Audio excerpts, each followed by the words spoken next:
a quick care clinic, and you can use the mall entrance at Macy's to get there.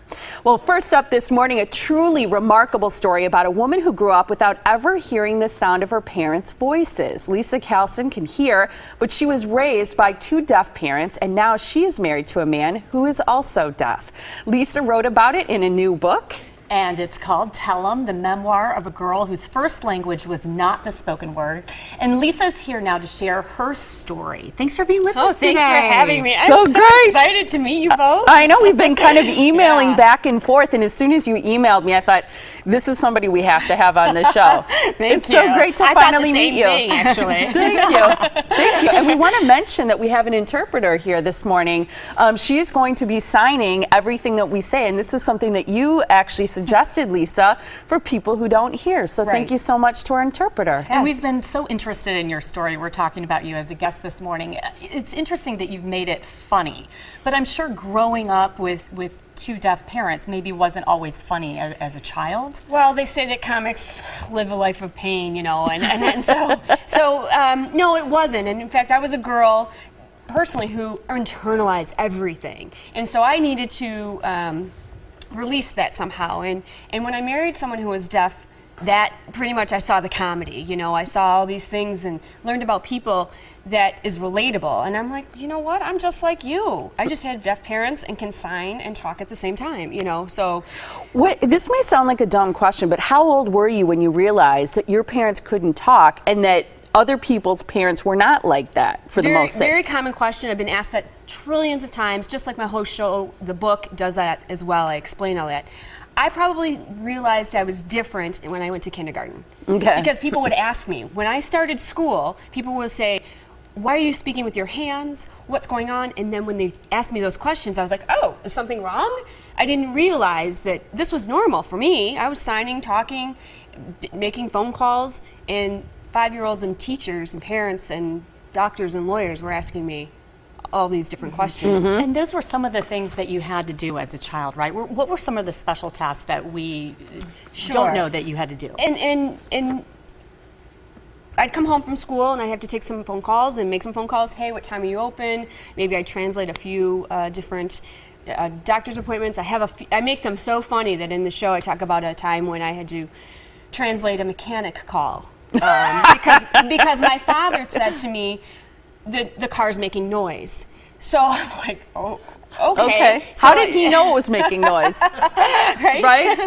That was my goal, to make the guy laugh. Actually, he could feel the vibration. And so he knew by the tuning of the car that something was off. You know, and he'd always tell me to turn down the radio because it was blaring and his feet, the vibration it was horrible for him. So I would turn it down by lightly turning my hand, but not the knob. You know, and he's like, are you sure you turned that down? Oh yeah, it's hard, it's off. Liysa, you're a speaker, a comic, a performer. You've even written a book, and you wrote this book in 4 months. I did. Unbelievable. I have to thank my friend Catherine Gall. She saw my one-woman show in 2011, and she's saw an email that said the Wisconsin Book Festival is asking for books and you need to put yours down. And I'm like, I don't have a book. And she's like, it's okay, I'll help you. And it's fine. And we sent it off. And the Wisconsin Book Festival actually asked me to be a part of it last fall. And she says, okay, give me your script. I'm like, what script? I don't have a script. And I think she had a heart attack because we had to write it in 4 months. Write it, edit. She was very kind to me. She gave me a writing space in her home, and we just whipped it out. Was it lonely? Do you have siblings? I have a brother. He's 2 years younger. And he can hear also? He hears as well. Was it lonely, though, to have parents who could obviously communicate and probably very effectively, but you wouldn't hear their voice? Did you kind of feel like kind of trapped in your own world? So I could hear their voice. They do use their voice for speaking. You know, it varies on their education and people. But we had a deaf community. We had this huge deaf community that if we went out all day to the baseball games, and we were out all night because they were talking to their friends, and that's how they got together, these big, huge outings.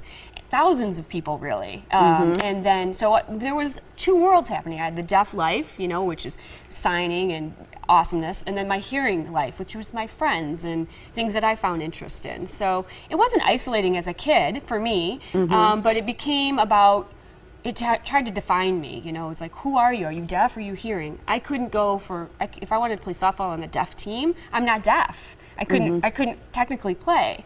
And so that's what this story is about. It's really relatable. It talks about, even though our own backgrounds, as long as we embrace our backgrounds, we become who we are. That's what the book has done. That's been the #1 thing that people have told me.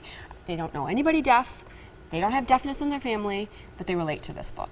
You also have a solo show. Is it the same message that you talk about in your show when you're on stage? Well, people want to be entertained and they want to laugh. So I don't know if they'll get it when they're leaving, but there's definitely part of that there. It talks about different things. The biggest joke is really, when I was growing up, we'd go out to eat quite a bit. And the hostess would obviously see that something was different. And she'd realize that they were deaf. So they'd seat us, they'd put down the menus. They were in Braille. My parents are deaf, not blind. And so what that does is that it's a joke that I tell, because you're like, oh, well, I would give you Braille menus. Oh, wait, that's right, they're deaf. And so it educates people that way. And just real quickly, because we're running out of time, you ended up marrying someone who was deaf. Yes. So you as a kid, did you dream of marrying someone who was hearing? No, I mean, I didn't think there were I didn't think there were my age deaf people. I just wasn't around kids that were deaf. And when I met him, I was like, oh my gosh, he's cute, he's hot, and he signs. And so marrying him is just him, Carl, you know, and he happens to be deaf, and he knows me better than anyone. And you talk about communication this morning, and you know, I have to yell at him because I want him to see how angry I am with the veins popping out of my neck, you know? So well, you don't have to do that if you do a Sunday family meeting. Yeah, we're gonna do a that'll meeting. take care of that. It was so great to meet you. I'm for so having sorry me we here. ran out of time. It was amazing to have an interpreter here. Thank you so much for bringing her, and we should give her a shout out. Her name is Catherine, right? No, Catherine couldn't make it, but Okay. Tiffany's here. Tiffany is our interpreter this morning. Thank Yes. you so much, Tiffany. It was fantastic to have her. And nice to have you too. I'm going to remind people the name of your book and where people can find it, Thank because you. you have a website. It's Liysa, but it's with a Y. I keep teasing her about that. It's Liysa, and then Callsen.com. And the book again is Tell 'Em, the memoir of a girl whose first language was not the spoken word. Nice to meet you. Thanks. Thank you very much.